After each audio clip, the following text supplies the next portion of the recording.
கருங்கூந்தல் குழலாகத்தான் எண்ணம் தோன்றும்.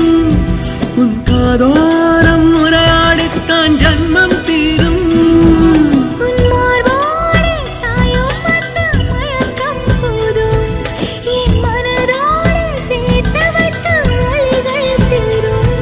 உன் காதல் ஒன்றை தவிர என் கையில் ஒன்றும் இல்லை, அதை தாண்டி ஒன்றும் இல்லை பெண்ணே.